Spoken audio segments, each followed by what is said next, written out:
the first gangland killing of the year. Yeah. I am away on holidays typically, but a really interesting sort of case for a number of reasons, and tragic, of course, as well. But this weapon, the AR-15, which is a really dangerous weapon, is in the hands of a really young street gang who we know nothing about. Yeah.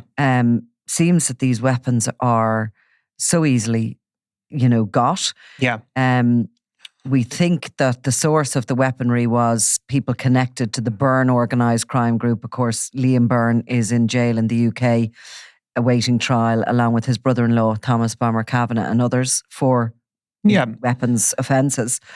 But also, it might be a case that the 20-year-old victim of this, Josh Itseli, may have actually been killed by members of his own gang, possibly.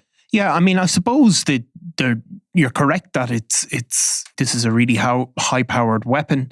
It is in the hands of people that are in their early 20s, that are street-level dealers. There's no doubt about that.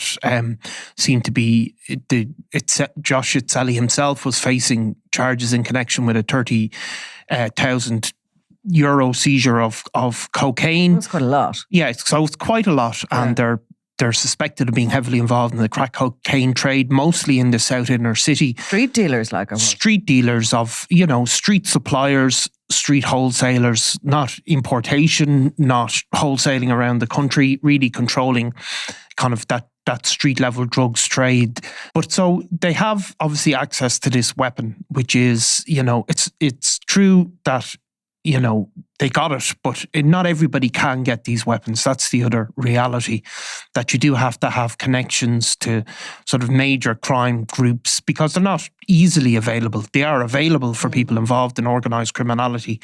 And so obviously the suspicion, because of some of the people that were operating around Josh Itseli had links to the Kinahan cartel, that's where that weapon has come from.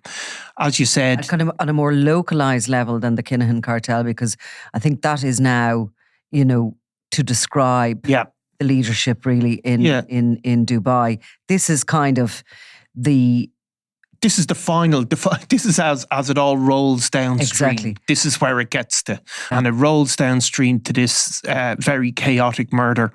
Ultimately, we can see in the trial of Liam Byrne, he hasn't been convicted, obviously, but he's facing charges. And as part of the evidence given in that charge, the court has heard encrypted messages talking about buying guns, talking about paying something like 5,000 euros, talking about how they can be purchased in Holland and then moved to the UK. And obviously that charge relates to those seizure of weapons that eventually ended back up in the north of Ireland. So you can see how it does roll downstream. As I said, not everybody has access to this sort of high-powered weaponry, but you can see this AR-15 rifle, as Eamon Dillon, our colleague, described last week, is, it's an American-made gun, effectively, and, it's a very, very dangerous weapon. So a street gang also, are we in a place already that they will just have guns, and will store them, that they won't just be purchasing them for use in a particular, feud or whatever? It looks to me at the moment as if they all have guns. Well, they do have guns, but there's also like the widespread rental of guns as well, and the movement of guns between these organisations. It doesn't necessarily mean that each of these organised crime groups has a stash of weapons hidden away. Of course they have to store them, and whoever's caught with them is going to be facing serious charges. So you can see that, and you can see that even on a bigger level, that weapons get shared, they get rented out for use. People get access to them by paying them, and somebody has will be specialised in moving the weapons between these organisations. There is a suspicion that might have happened in this case, that rifle, that AR-15 rifle, was actually rented by this gang. Josh Itseli's associates have been involved in a feud in that South Inner City. connected with the drugs trade. There's been a number of seizures that seems to have caused the usual bad blood. So you're talking about guys in the very early 20s who are starting on that road where... Got their hands on a gun in order to sort out a feud or, some sort of a issue they had. Yeah, or threaten, or whether they plan to kill anybody or not. We don't know. But yeah. So, I mean, obviously there was 3 people arrested on the night. The initial suspicion was that Josh Itseli was in a car with a number of his associates, that another car had rammed them, and that he'd been shot by people in the car that rammed them. A number of people were arrested fleeing the scene effectively or close to the scene. But it now turns out there's another very strong line of investigation is that weapon, Josh Itseli, was shot by accident as a result of that weapon, people not being in control of it or not knowing how to use it. There's social media going around where people are discussing use of this weapon and basically openly. So in other words, this is a high-powered weapon that, lets off a certain amount of rounds of ammunition in a few seconds. Well, it's semi-automatic is what it's described of. So it would. You have something like that in the hands of a kid who doesn't know how to use it. Yeah. And, as is always said, anything could have happened. Yeah. And there was a certain suggestion that this gun had been sprayed a little bit indiscriminately. It had some buildings around where the incident happened. Exactly. It's really scary that kids of that age are in a car with a weapon like that they don't know how to use. Yeah. And I mean, they're full of, testosterone. They're going out to settle a dispute. Yeah. The rival gang, and there's a pipe bomb involved as well. Yeah. So, I mean, I think it's a threatening situation. The pipe bomb was obviously going to be used. They were obviously armed. There's obviously the guards are looking into a number of theories, including that this was a setup and that Josh Itseli was to be targeted. But it seems to be coalescing around this theory that he was shot by accident. That these guns are even in situations like in a war involving the US Army, I always hear this thing about friendly fire. Guns are extremely dangerous. But these people, obviously, they're not trained. It's not as if you have to get a certificate before you get your hands on this type of weapon. The money. Yeah. Once you have the money, the cash to hand over to rent the bloody thing. Yeah. That's it. You're given it, and there's no. And you look at them, obviously, the picture of Josh Itseli, the one that we're mostly using on the Sunday World, that's from four years ago. But you can see it all over social media as well. I mean, he's a young-looking man. Now, I know some of these guys start looking younger and younger as we get older and older. Yeah. But, you can see even in the social media profile that he has and that his friends have, these guys are really young men, but that doesn't mean they're not dangerous or heavily involved in criminality. They clearly are. They're armed, they're with pipe bombs, guns, they're facing serious charges in relation to cocaine, but they're still young men. And it feels like, again, a new breed, doesn't it? It feels like a little bit like that, given maybe what happened towards the end of last year also. And with this, I mean, you're looking at the gangs nowadays are multiracial. Yeah. They are, they seem to be getting younger. I mean, but they are. But I mean, it is an interesting development. I mean, they're obviously Josh Itseli, his family are originally from the Congo in Central Africa. He's born and raised in Ireland. I'm not 100% sure if he was born in Ireland, but he's certainly spent his whole life in Ireland and is Irish. So there is these multi-ethnic situations going on in the gangs are developing, obviously, because a lot of the new Irish have been placed in traditional working class areas of Dublin.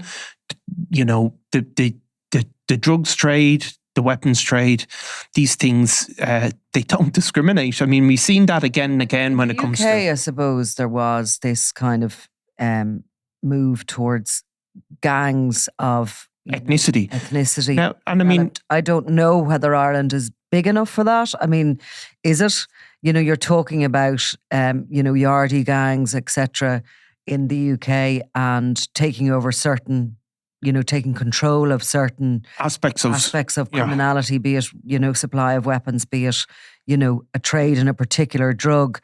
But I think Ireland is not big enough for that. I think probably, I could be completely proved wrong, but certainly the next generation of gangs coming up seem to be very mixed. Yeah, like so there's a couple of things. I mean, if you look at things in England, like there was obviously there's a wave of immigration, and it tends to be the first the children of those first wave of immigrants that become involved in organised crime, as opposed to that first wave of immigrants. In fact, across England and across Europe as well, if you look at the Morocco mafia and things like that. Different waves of... You have different waves and different associations. At the moment in Dublin, there is certainly... But no matter what, even in England, where you had these different ethnic gangs on the streets, on a higher level, these organisations all dealt very happily with each other on a higher level where there was money to be made. They all interacted. The Irish as well played a role in organised criminality in the UK and further abroad, as we know. At the moment in Dublin, you're seeing people like Josh Itseli, who's gone to a school and has grown up and known people, both, first generation immigrant people, but also just native Irish, if you want to use that term. And they are mixing in. Where is the gang that he was involved in from? Well, inner city? Well, it's basically this. He was living in Ballyfermot, but he'd also lived in places like Rathote, right? Other places in Dublin 15. But this feud, if you want, is to do with the drugs trade in the south inner city.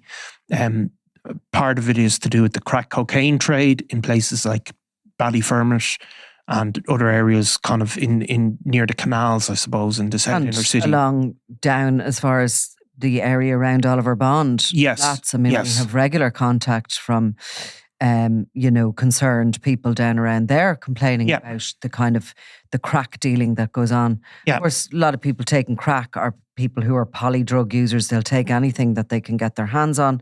They're probably likely addicts. Yeah.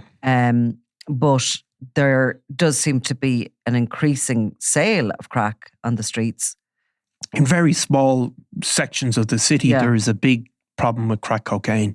I mean, it's not a widespread problem. It's certainly focused on certain areas. Certainly Ballymun has had, a big crack cocaine problem, very narrowly focused. And there has been issues in Ballyfermot, parts of Tala and the south inner city and in other places as well. I'm not saying that, but it isn't a problem that you're... The canals, wasn't I down along the canals there a couple of years ago and there was a crack house? Yeah. Literally an old sort of a... building along the canal where the people who would have, what do you call those gates? Yeah, the locks, the canal locks. There have lock houses, exactly they call them. And there had been complaints about the amount of users that were going into them. It was shocking.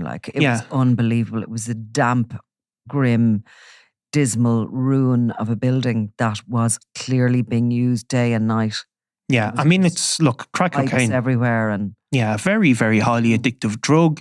I mean, there's obviously still large quantities of heroin being sold across Dublin, but crack cocaine has really become a real problem. And we've interviewed people over time.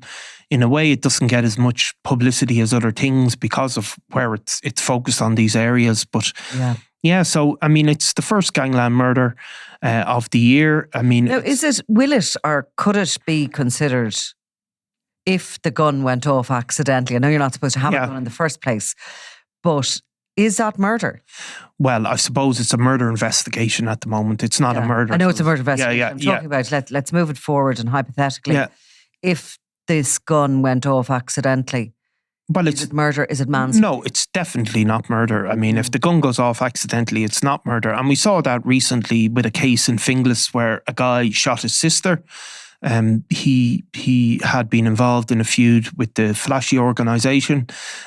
Something had happened. He took out a gun. His sister tried to stop him and he shot her accidentally, and he didn't get convicted of murder. He admitted he got convicted of weapons offences, and so it wouldn't be murder unless, if you have no intent, it would be unlikely to be murder. This investigation is a murder investigation at the moment. So there's two lines of inquiry, basically. One, that this gun went off accidentally while in the possession of somebody who didn't know how to use it. Yeah. Or secondly, that perhaps he was targeted or double-crossed in some way. Yes, exactly. Yeah. And I suppose 3 people were arrested and released without charge, and that shows the complexity, I suppose, of what's where the police are going to take it. But either way, the fact that you have these young lads, on one level, if you look on their social media, they look like kids. On the other side, they're going around with machine guns effectively, and like such an outlet. I know, but it's true. I know, sure, that's what I said It to you when is I true. saw the picture of the poor guy. I know, and you see, on one level they look like child. And on the other level, they're going around with these high-powered weapons and,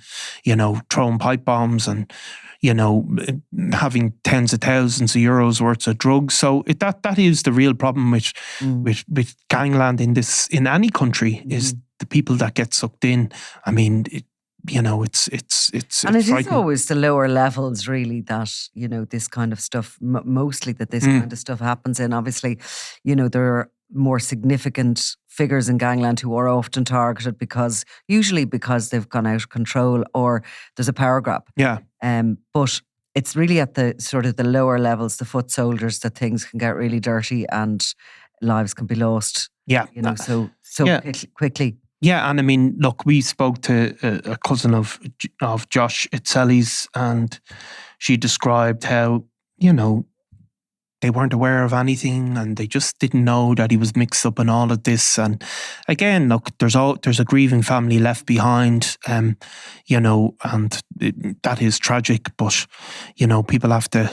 people are going around with guns. These things are going to happen, and that responsibility then lies with them as well, Right, well, look, we'll follow this story. We'll come back to it. Thanks very much, Nicola. I'm Nicola Tallant, and you're watching Crime World, a podcast about criminals, drugs and the underworld in Ireland and across the globe. Make sure you subscribe to our channel and turn on notifications so you can be the first to watch all our latest episodes. You can also listen wherever you get your podcasts.